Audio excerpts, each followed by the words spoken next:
Hello friends and welcome back to the Spiegel Mom Scraps channel. It's Caitlin here with another process video. Don't forget to use my code Caitlin15 for 15% off your next order. Today I'm using this sketch by Stick It Down as my inspiration. It kind of took a different turn than what I originally expected for it to turn out, but I'm glad I got to use up a bunch of my stuff and use this great layout for some mixed media inspiration. So I'm going to start off with this partially stitched background, and this was part of a video I did on my own channel where I showed you guys how you can make your own shapes for hand stitching, and I'll have that link down below in case you're interested, but it's a really easy tutorial. You can do words, you can do shapes, all sorts of stuff. And then I also have a bunch of elements already pulled out from my stash, but I am working with my How to Kill a Kit with Style kit in this video, hence the Halloween paper pad for a non-Halloween picture. I also pull out this paper pad and don't use it. I originally thought I was going to do paper strips behind my photos, but after looking at my mixed media, I had the perfect opportunity to try out a product I hadn't used before, and I'll grab that in just a moment. I found some embellishments that I really wanted to grab before I forgot about them, which tends to be the case with me. I'm very focused on the embellishments for the most part. It's what I like to start with usually, which is what I did here. So I pulled out this beautiful orangey glad colored Shimmers Acrotones. I never know if I pronounce that right, but I think that's how you do it. And again, sorry for the focusing issue. When it does up close focuses and then tries to go back to a wide angle focus, it just has a lot of trouble sometimes. So a lot of the die cuts that I pulled out are from the Simple Stories. I think it might be called like Rock On collection. Not sure. It's one of the older boy collections. I picked up those die cuts, I believe, at Tuesday morning, but it also might have been off of Blitzy now that I think about it, but I'm not 100% sure. But I'm going to start with this orange, and it doesn't look great on camera right now, but since it's such a thick paint, you don't need to put gesso behind it. And the paintbrush I'm using is actually kind of dried out, like it's stiff.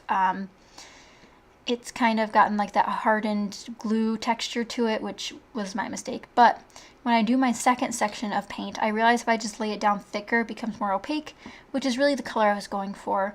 And if you guys didn't know, the pictures are of me and my boyfriend at the Orioles Stadium, so in Baltimore.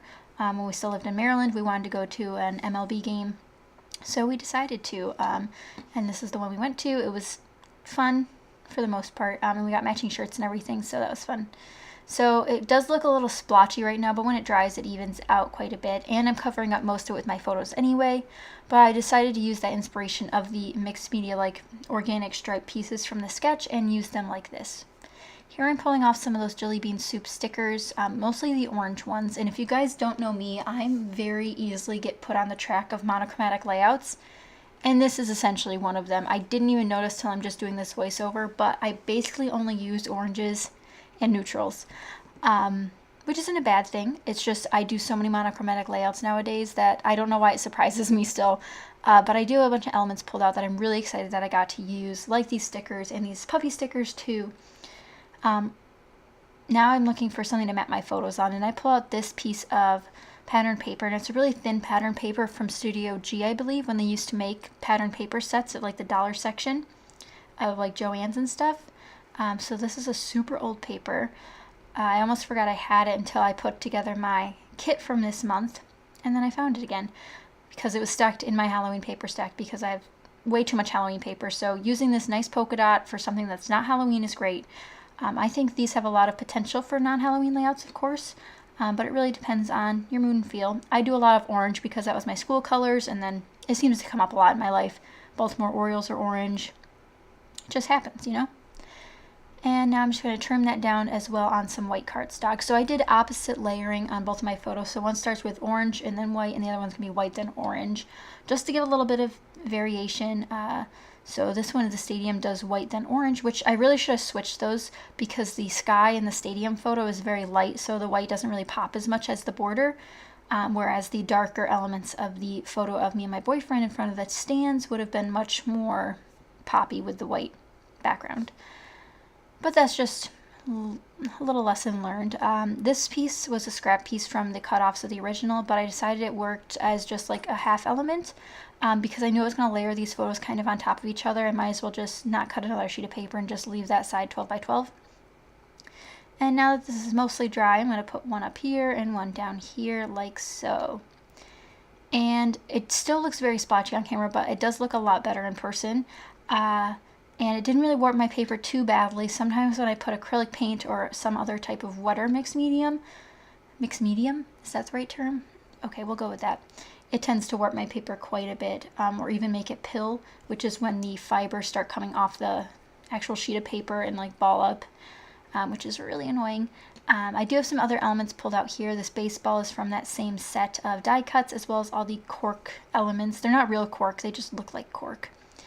And like I mentioned, I only did one stitch star. I was at a really rush to make this layout. I didn't know it was Tuesday. I'm actually doing this voiceover right before my video goes live, which is kind of funny because I usually try to get it done the day before, or at least a couple hours before it needs to go up. But this is what I do. I usually forget that Tuesday's the next day, and that's when I upload. But I really like these layouts sometimes. They just come out so organically because I am kind of squished for time, but they're still complicated, and it makes me make decisions faster, which I think is something sometimes we need. So if you guys are like dilly-dallying with layouts, maybe set yourself a timer with different segments. So in 10 minutes, you're going to have the background done, and then the other papers you want to use out. And then the next 5 minutes, you're going to pull out embellishments you want to use. And then that's it, and that's what you have to work with. I've done a 15-minute challenge before, and if you guys would like us to try to do a 15-minute challenge scrapbook layout, let us know. Maybe we can all try that one day or something. That'd be fun if all the sparklers tried to do a 15-minute layout. I have done that before. It is very difficult, and it does require prep beforehand, so like a page kit already together, so you don't have to go searching through your stash. But if you make page kits already, it works out wonderfully.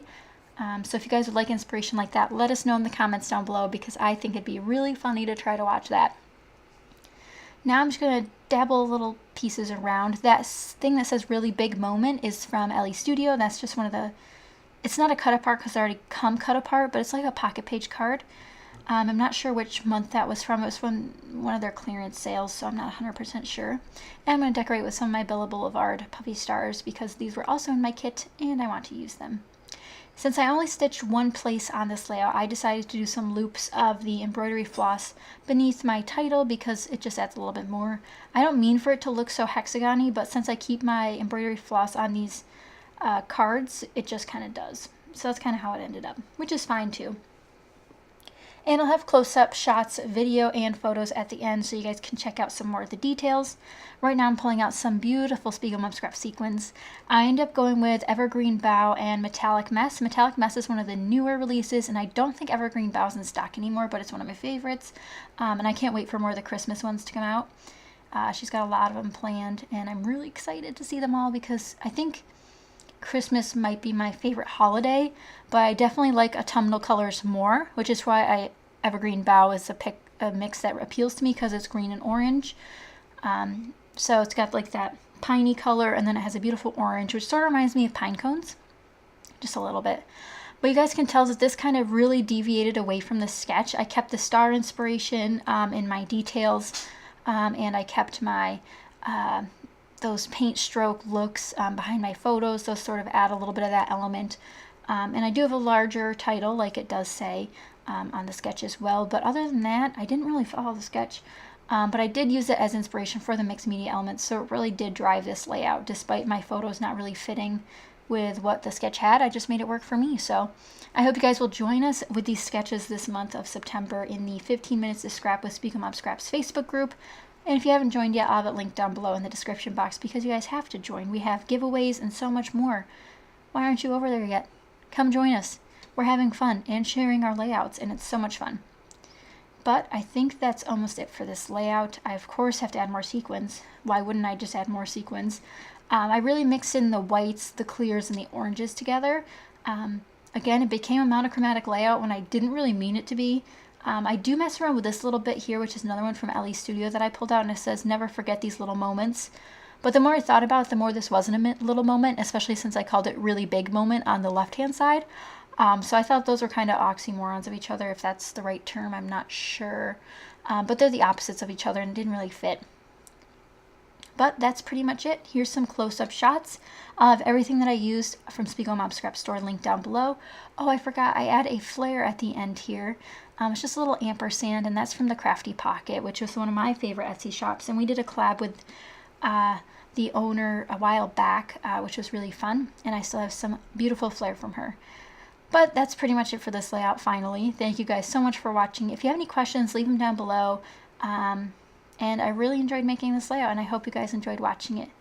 Thank you guys again for watching, and I'll see you guys next time. Bye!